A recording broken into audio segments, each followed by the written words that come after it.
Tere uudistestuudiost, mikrofoni juures Rohke Debelak.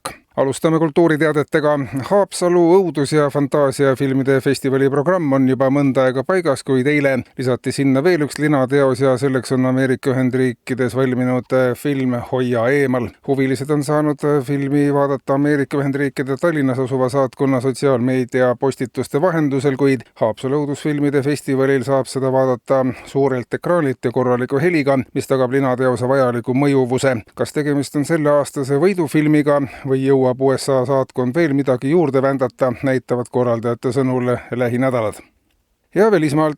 Kremli pressiteenistus annab teada, et vähendab lähiajal nullini Ameerika Ühendriikide suunal töötava luureteenistuse personali ja tegevust tõmmatakse kokku olulisel määral. Kahepoolsete kohtumiste käigus on Venemaa ja Ameerika Ühendriigid jõudnud paljudele kasulikele kokkulepetele. Üheks neist kokkulepetest on see, et USA hakkab oma salaoperatsioonidest teavitama ajakirjanduse vahendusel piisava regulaarsusega, nii et luuretegevuseks Ameerika suunal ei ole Venemaal enam vajadust. Esialgu kasutatakse juba olevaid väljaandeid, kuid kaalutud on ka raadiojaama Ameerika Hääl uut tulemist uues kvaliteedis. Kahe riigi vahelise usalduse kasvule annab teineteise järel luuramise lõpetamine märkimisväärse hoo, märgitakse Kremli teate lõpetuseks.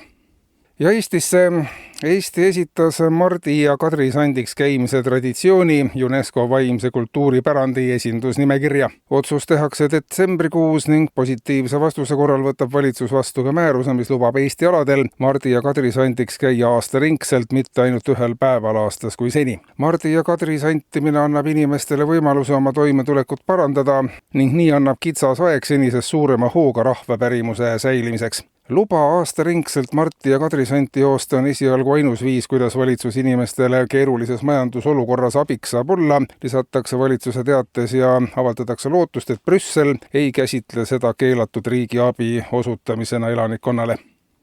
Peaminister Kristen Michal andis aga eile õhtul pressikonverentsi, millel sõnas, et vaatamata turbulentsetele aegadele jääb ta hetkel uue valitsusega igati rahule. Seda peamiselt põhjusel, et valitsus on juba suutnud rõõmustada kõiki Eestis elavaid inimesi. Rõõmsad on need, kes sellist valitsust just soovisid ja rõõmustada on saanud ka need, kes tahavad, et sellel valitsusel halvasti läheks. Igaühele midagi, see ongi sidusat ühiskonda loova valitsuse ülesanne. Peaminister lubas, et kõiki rõõmustava tööga jätkatakse ja ka tulevikus leiavad kõik inimesed iga päev valitsuse tegevuse tagajärjel midagi, mille üle suurt rõõmu tunda. Suurem osa ministreid ei ole veel ennast jõudnud lõpuni avada ja seda nii positiivsest kui ka positiivsest küljest.